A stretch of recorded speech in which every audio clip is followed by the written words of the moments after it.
La preocupación internacional por la salud de los presos políticos venezolanos Leopoldo López y Daniel Ceballos, que hoy cumplen 2 semanas en huelga de hambre, aumenta.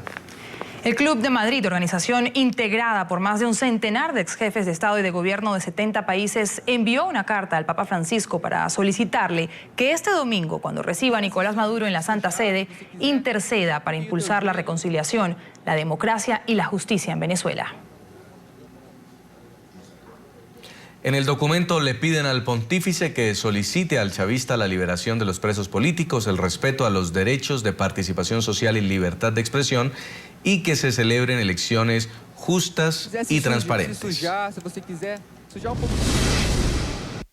En nombre del Club de Madrid y de los 107 ex jefes de Estado y de Gobierno democráticos de todos los continentes que lo conforman, para pedir su intercesión para impulsar la reconciliación, la democracia y la justicia en la República Bolivariana de Venezuela. Solicitamos, por tanto, Santo Padre, sus buenos oficios para que en la audiencia de este domingo 7 de junio pida al presidente Nicolás Maduro la liberación de los presos políticos, el respeto a los derechos de participación social y de libertad de expresión y la celebración de elecciones justas y transparentes en las que pueda haber observación electoral de instituciones legitimadas para ello, como la Unión Europea y la Organización de Estados Americanos. Su encuentro con el presidente Maduro es una oportunidad histórica que puede despejar los obstáculos al progreso democrático del país y facilitar el pleno ejercicio de los derechos humanos. En estos momentos, varios líderes de la oposición, como Leopoldo López y Daniel Ceballos, presos por el mero hecho de ejercer su legítimo derecho al disenso, llevan varios días en huelga de hambre como protesta por su situación,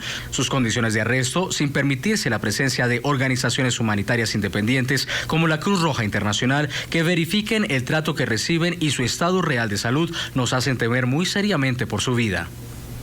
Y son más venezolanos los que se continúan sumando a esta huelga de hambre. Hoy, justamente en el Vaticano, 2 ciudadanos venezolanos comenzaron un ayuno porque quieren también expresarle al Papa que este domingo, cuando reciba a Nicolás Maduro, le diga que libere a los presos políticos. Estos son 2 venezolanos en Roma, quienes con una bandera tricolor y la fotografía del Papa Francisco están adelantando la particular protesta ahora en Europa.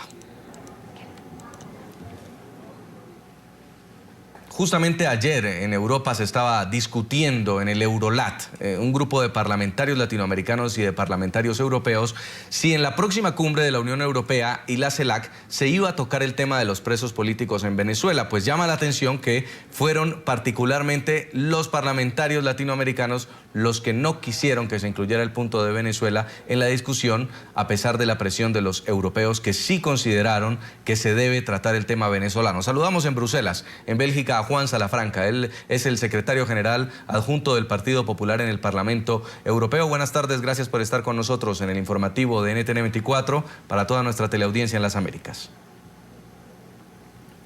Muy buenas tardes, muchas gracias. Llama la atención en esta reunión de la Asamblea Parlamentaria Euro-Latinoamericana, Eurolat, que discute problemas que tienen que ver con las 2 regiones y que uno de los casos más preocupantes es el de Venezuela, justo ahora que los presos políticos completan entre 13 y 14 días en una huelga de hambre exigiendo libertad, exigiendo que se fije una fecha para unas elecciones parlamentarias en Venezuela. ¿Qué ocurrió durante la sesión? Pues precisamente usted lo acaba de mencionar muy claramente. Los 2 asuntos que más preocupaban al componente europeo de la Asamblea Euro-Latinoamericana eran la cuestión de la no fijación todavía de la fecha de los comicios electorales y la situación de los presos políticos. Nosotros consideramos que en un escenario en el que la situación política venezolana pues está muy deteriorada y estamos muy preocupados, considerábamos dentro del contexto general de las discusiones de la Asamblea que era un asunto prácticamente irrenunciable para nosotros mencionarlo. Mientras que la contraparte latinoamericana, independientemente de sus posicionamientos respecto de la aproximación a la situación política interna venezolana, consideraron que no debía ser uno de los asuntos a presentar por nuestra parte a la cumbre de jefes de Estado y de Gobierno de la Unión Europea y CELAC, que se celebrará, como usted bien sabe, la semana que viene. Es decir, señor Salafranca, la parte europea quería que en el texto se incluyera la mención a Venezuela y fueron justamente los parlamentarios latinos los que se opusieron a esto. Así es, como usted bien lo dice, la parte europea tenía fijada muy claramente su posición, no de ahora, sino usted bien sabe que el Parlamento Europeo ha venido pronunciándose en los últimos tiempos, y si no recuerdo mal, en el mes de marzo fijamos a través de una resolución muy mayoritariamente aprobada por los por los 4 grupos más importantes de la Eurocámara, una resolución sobre la preocupante situación en Venezuela. Es verdad que en el mes de marzo todavía no se habían producido el deterioro como está en estos momentos, de la situación de los presos políticos, los más conocidos, Ceballos y Leopoldo López, pero hay otros estudiantes y otras personas que también se han declarado en huelga de hambre, pero en ese momento la situación política ya era crecientemente preocupante. En el mes de diciembre aprobamos otra resolución cuando se habían pronunciado el Comité Antitorturas de Naciones Unidas y el Alto Comisionado de las Naciones Unidas sobre los derechos humanos respecto de la situación de los presos políticos en Venezuela, y a mayor abundamiento cuando se produjeron los acontecimientos que han desencadenado una situación actual, es decir, en febrero del año pasado, el Parlamento Europeo también tuvo la oportunidad de manifestarse mayoritariamente, y en este sentido lo que hemos hecho ha sido reiterar nuestra posición. Y a medida que se acerca la situación de las elecciones, la situación es más preocupante porque, en principio, según la Constitución de la República Bolivariana de Venezuela, las elecciones han de convocarse este año. Nos encontramos prácticamente a mitad del ejercicio y, de momento, pues no tenemos ningún indicio de que estas elecciones vayan a ser convocadas, más allá de la obligatoriedad jurídica que incumbe al Consejo Nacional Electoral venezolano y al Gobierno de Venezuela de convocarlas. Todo parece indicar pues que la situación de deterioro lamentable que vive el país, de carestía, de crisis financiera, de galopante inflación, pues hace que las perspectivas para el partido del presidente Maduro pues no sean muy halagüeñas. Y, en fin, desde la Unión Europea tenemos un poco la sensación de que no es muy partidario o que no encuentra la manera quizá de arrimar el ascua a su sardina en beneficio propio, ¿no? Esa es la sensación que tenemos. Y del lado latinoamericano han querido no realizar lo que ellos llaman una cierta injerencia en los asuntos internos venezolanos. Lo cual nos sorprende porque en otros casos, como por ejemplo el restablecimiento de las relaciones diplomáticas entre Cuba y Estados Unidos o el propio proceso de paz de la situación en Colombia, sí que estaban dispuestos a hacer la llamada injerencia. En fin, no podemos entender que se apliquen 2 pesos y 2 medidas cuando se trata de Cuba y de Colombia. No se trata, por lo tanto, de injerencia, y cuando se trata de la inquietud que nos provoca la situación de Venezuela, se supone que es una actitud injerencista por parte de la Unión Europea.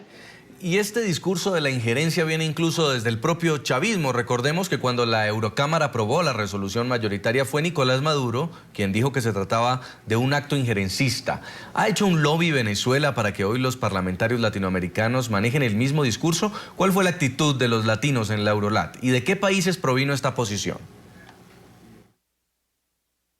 Bueno, sin lugar a dudas que el lobby venezolano en la Asamblea Euro-Latinoamericana es muy potente. El lobby oficialista, diría yo, venezolano es muy potente. De hecho, el presidente del componente latinoamericana ha hecho suya la posición venezolana. No hay que olvidar que el presidente hasta hoy electo, porque hoy el componente latinoamericana ha decidido a través de una elección democrática, porque ya tocaba en la temporalidad modificar la persona que estaba al frente de la componente latinoamericana, la persona que hasta este momento ocupaba la presidencia del componente latinoamericano, que es un diputado del Frente Farabundo Martí de Liberación Nacional salvadoreño, ha manifestado públicamente hoy en una rueda de prensa que él le ha hecho suya la posición de los representantes del oficialismo del gobierno de la República Bolivariana de Venezuela. Yo, por lo que sé, no todos los diputados latinoamericanos piensan lo mismo respecto de la situación venezolana, pero sí que es cierto y hay que reconocer que ellos han preferido, en aras quizá de salvaguardar una posición común, no traer a colación el asunto de la inquietud que provoca la situación política venezolana, cosa que para nosotros, le repito, le insisto, era absolutamente irrenunciable. La opinión pública europea no puede entender que nosotros nos posicionemos sobre el proceso de paz en Colombia, que nos posicionemos sobre el restablecimiento de relaciones diplomáticas entre Cuba y Estados Unidos o entre la normalización de las relaciones entre la Unión Europea y Cuba, y que no digamos nada sobre la situación en Venezuela cuando hay unos demócratas venezolanos que están pagando con sus huesos en la cárcel en unas situaciones absolutamente intolerables, una situación de hecho absolutamente insostenible, y en vistas de unas elecciones que se supone que han de ser democráticas. Entonces, ante esa coyuntura, nuestra ciudadanía no entendería que nosotros nos mantuviéramos callados. Agradecemos a Juan Salafranca, secretario general adjunto del Partido Popular en el Parlamento Europeo, por acompañarnos aquí en el informativo de NTN 24 desde Bruselas.